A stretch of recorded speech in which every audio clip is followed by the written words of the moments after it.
दादी जी, विश्व में यज्ञ में इतना सब कुछ चल रहा है, ऐसे में साक्षी स्थिति का अभ्यास कैसे करें?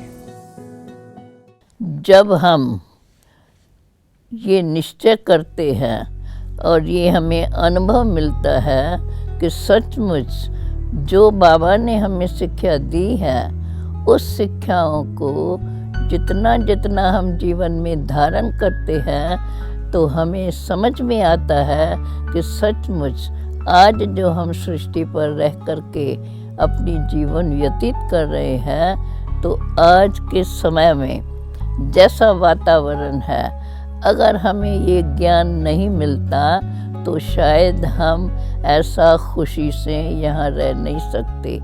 कोई ना कोई अंदर में ऐसे विचार चलते थे, क्या होगा, कैसा होगा, ऐसे अंदर में कभी कभी घबराहट आ जाती।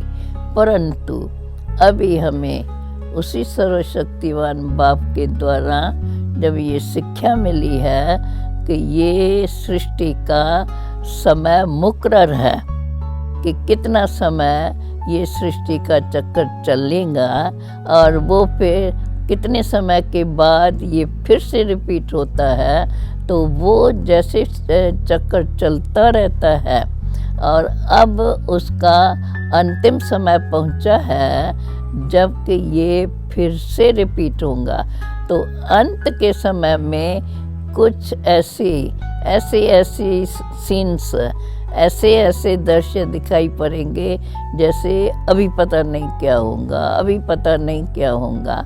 परंतु हमें बाप की ये शिक्षा होने के कारण हम उसमें डरते नहीं हैं, घबराते नहीं हैं, परंतु साक्षी होकर के देखते हैं कि सचमुच समय कैसे बदलता जा रहा है। शुरू में हम आए तो कितनी शांति और सब कुछ चल रहा था और दिन प्रतिदिन देश के अंदर, मनुष्यों के अंदर कैसे घबराहट, कैसे ऐसे विचार आते हैं, जिस कारण लगता है कि सचमुच अब ये दुनिया बदलने वाली है।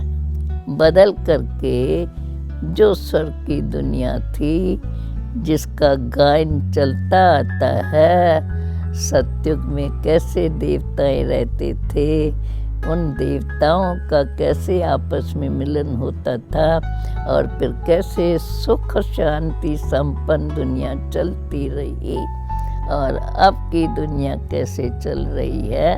इसलिए अब फिर से ऐसे ही हमें नज़ारे नज़र आ रहे हैं कि यह दुनिया थोड़े ही समय में फिर बदल करके वही सतयुगी स्वर्ग की दुनिया नज़र आएंगी। जो भी अभी है वो जिन भी आदतों में है, उन्हों की आदतें मिटती जाएंगी, तो कहीं कुछ रहेंगे, बाकी कहीं नहीं जो ऐसे भगवानों वाच्य को नहीं मान के जीवन में अमल में लाएंगे, तो उन्हों का तो फिर ये संसार ही बदल जाएगा। ये सृष्टि का चक्कर ये तो पता ही सुना ही होगा, सत्युग, त्रेता, द्वापर, कलयुग। तो इन 4 युगों में ये सृष्टि का चक्कर चलता रहता है।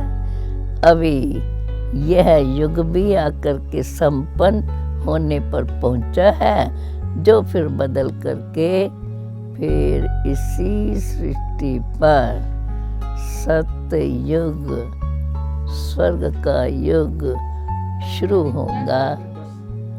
तब तो न हम होंगे न आप होंगे इसी स्वरूप में।